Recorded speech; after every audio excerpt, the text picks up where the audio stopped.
Hey carnivores and carnivore curious, I'm Cassandra. Welcome to my Apex Odyssey. Today I want to go over what I ate this week, and I'm looking at my computer screen over here because I've been keeping up with it in Carb Manager. So I've mentioned before that I had this surgery coming up with a gastro for gastric situation. He's gonna do reflux surgery if needed. And this is in the middle of December. So, in advance of that, I'm actually about to discontinue my Pepsid that I've been taking. See if I can do without it. See if my symptoms flare up again. Closing some of these computer windows so we can focus on what's in front of us. But anyway, he wants me to lose another 15 pounds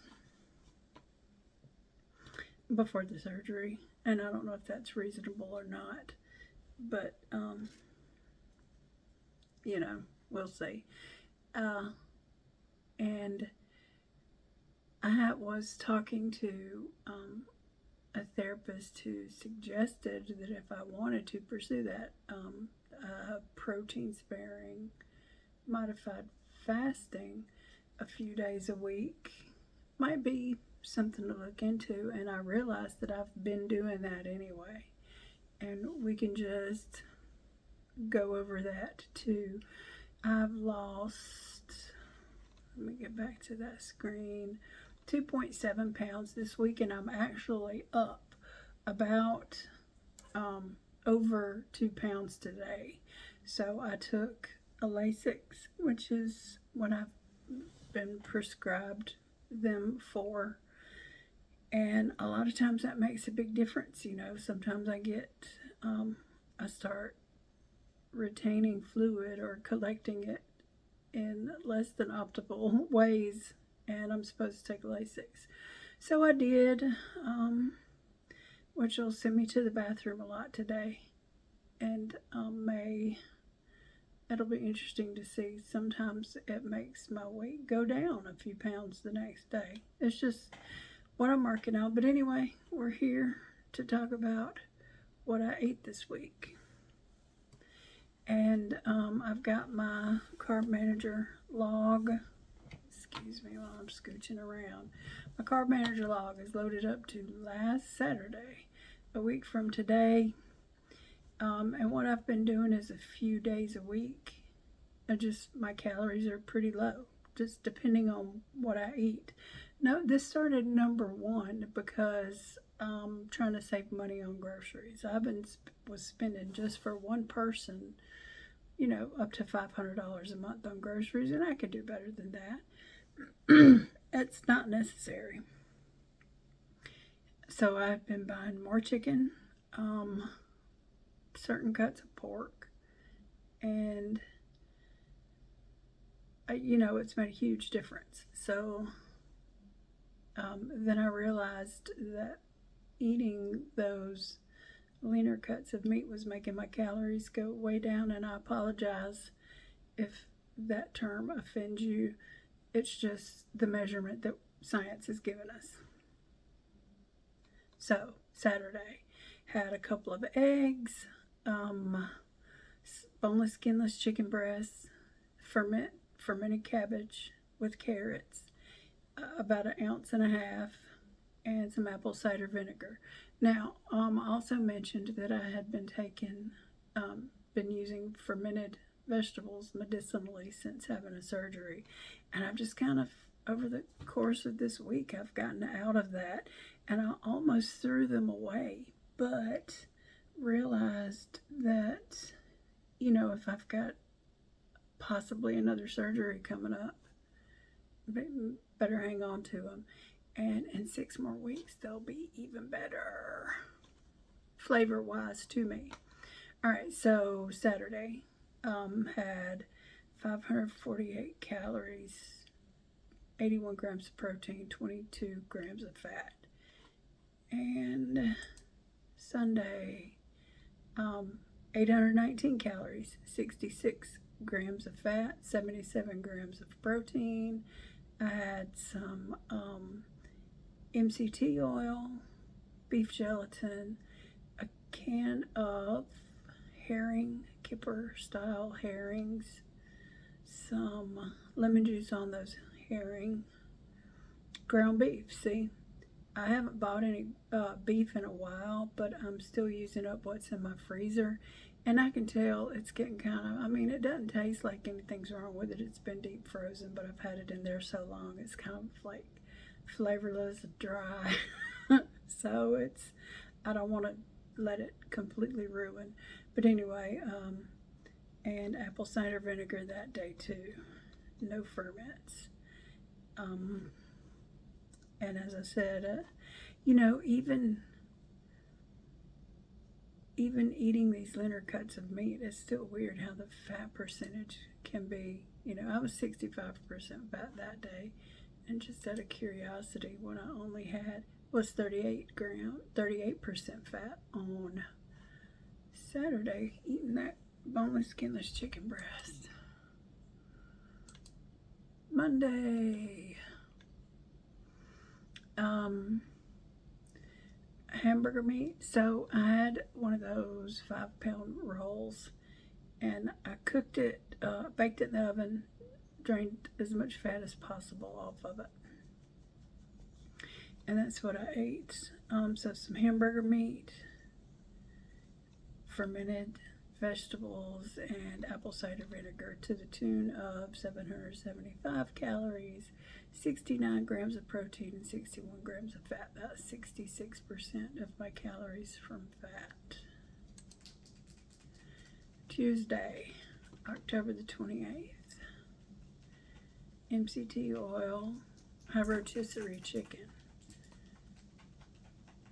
Let's see what that was like. 740 calories worth. And it's, I ate the skin, so that was 52 grams of fat and 65 grams of protein. That's what I had all day. So 784 calories, 65 grams of protein, 56 grams of fat.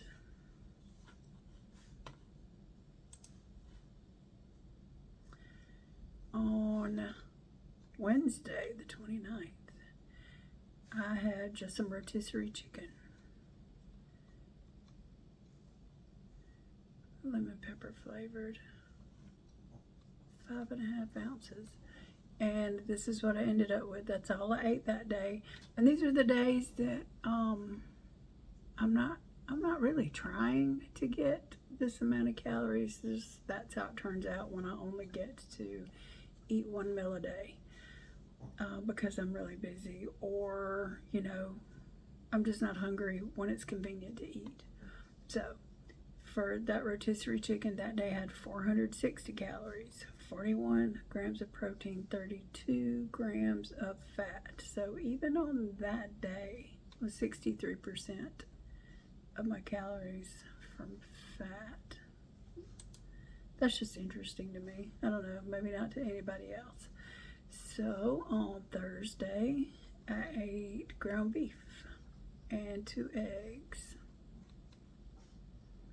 And this was a higher calorie day. 1,348 calories, 117 grams of protein, 114 grams of fat, for 68% of my calories from fat.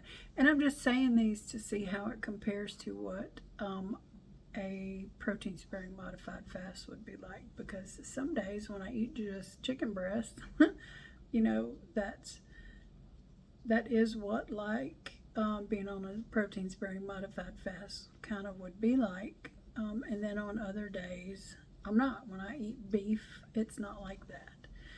And Friday, yesterday, was a really high calorie day. And usually after doing that, after eating pretty low calories for a few days in a row, I'm hungry. So I end up eating like once a week. I'll have a higher calorie day, and that was yesterday. Had 1,900 calories, but just ground beef, a couple of eggs, some sausage, again, stuff that's in the freezer that needed to be eaten.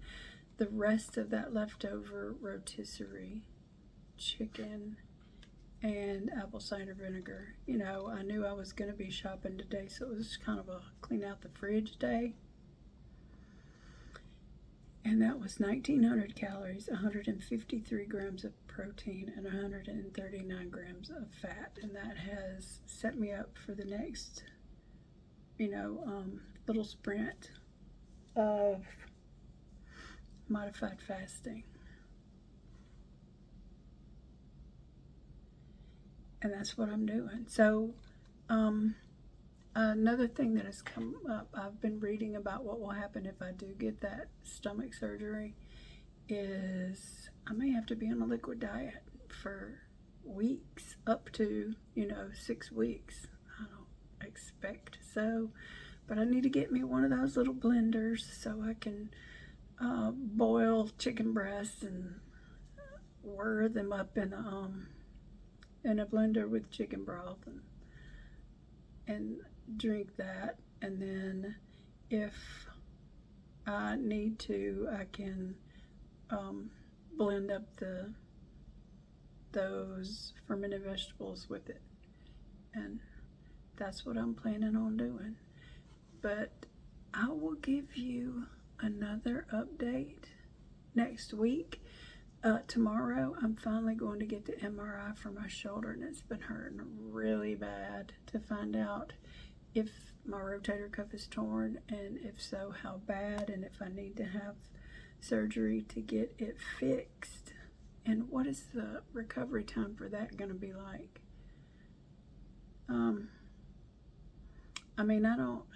I work at home. I literally could work from my bed, but so my only concern with that is, am I going to be able to use my hand to type and a mouse?